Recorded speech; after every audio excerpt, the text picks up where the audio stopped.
Na segunda parte da aula pública sobre Florestan Fernandes e a educação brasileira, Haroldo Ceravolo responde à pergunta do jornalista Bruno Ferreira. Bem, nós sabemos que o Florestan tem uma trajetória bastante significativa e que nos ajuda a repensar a educação brasileira, mas nós também o conhecemos como um grande intérprete da nossa vida social. Então, Haroldo, a minha pergunta para você é a seguinte: como a obra do Florestan Fernandes nos ajuda a interpretar o nosso atual momento político e social? Essa pergunta é sempre capciosa quando a gente fala de mortos, porque a gente acaba respondendo, a gente não tem como responder exatamente o que ele pensaria. Mas acompanhando o pensamento do Florestan, é possível imaginar algumas posições. A primeira delas é que ele veria, no momento atual, um confronto que se repetiu outras vezes na história do país. Claro que com mudanças a cada época, né? Na Revolução Burguesa do Brasil, que é um livro que eu falei um pouco antes, ele vai avaliar que a construção do capitalismo no Brasil seguiu um caminho muito sui generis. A gente não teve uma revolução como teve a Inglaterra. A gente não teve uma revolução como teve na França. O capitalismo na Inglaterra e na França, que são os capitalismos que a gente imagina, passaram por um momento em que a burguesia tomou o poder com a força das armas e fez uma transformação radical na sociedade. Isso não aconteceu no Brasil.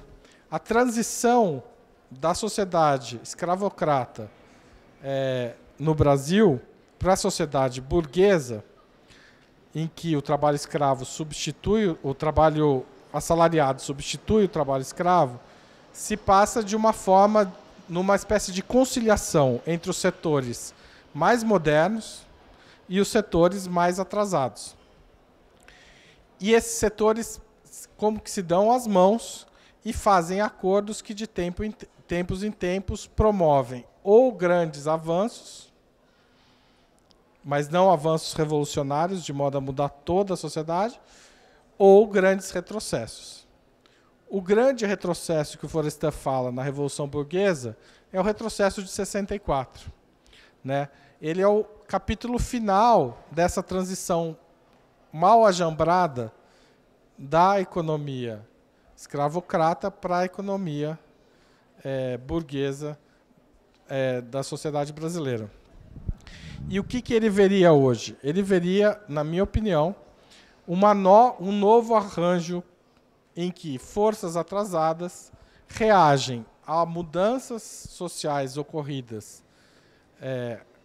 num período recente, que não foram capazes nem de superar os problemas anteriores, mas também não conseguiram se conciliar com os interesses mais conservadores. Então, se tem uma nova aliança burguesa que promove algum retrocesso, um retrocesso forte, para poder controlar um processo de mudanças que poderia estar vindo em curso ou que estava em curso, na opinião dessas elites. E essas mudanças que são barradas, elas são, de alguma forma, muito parecidas com o que aconteceu em 64. Né? Em 64, você vinha com projetos de reforma educacional, reforma agrária, reformas trabalhistas, que foram barradas por uma intervenção militar, que, na verdade, era um grande acordo entre setores agrários e setores industriais do país, com o apoio internacional. Esse desenvolvimento que vinha sendo conduzido foi interrompido e foi alterado para um novo tipo de desenvolvimento, né, que 3 ou 4 anos depois do golpe militar começa a se implantar um desenvolvimento que, de fato, vai trazer uma modernização econômica, mas que vai trazer muito retrocesso social. Né? A gente tem, a partir de 67, até 1974, 75, grandes índices de desenvolvimento econômico, mas tem, por exemplo, um aumento significativo, brutal, para não falar significativo, na verdade brutal, da mortalidade infantil na cidade de São Paulo, que era o centro desse desenvolvimento econômico. Essa mortalidade infantil vem porque os migrantes, nessa época do Nordeste, chegam em São Paulo e não encontram aqui condições materiais para uma vida digna. Não encontram água, não encontram esgoto, não encontram terra, não encontram transporte. Então você tem um bloqueio de uma parte do desenvolvimento em prol de outro, né? E, aparentemente, a gente vive um momento de um bloqueio de transformações sociais que levaram muita gente para a universidade, né? Seja ela privada ou pública. A gente teve um crescimento radical no número de estudantes nos últimos anos. A gente teve uma redução da miséria significativa e a gente teve uma distribuição de renda crescente com aumento do salário mínimo, sobretudo, muito mais do que o Bolsa Família. Essas mudanças, elas são caras, não são mudanças baratas. Alguém tem que pagar por elas. Mas se a acumulação de capital no país não está respondendo a isso, você pode ter um movimento contrário, uma reação para interromper e, na verdade, fazer retroceder uma parte dessas mudanças. Isso quem diria, na minha opinião, era o Florestan Fernandes.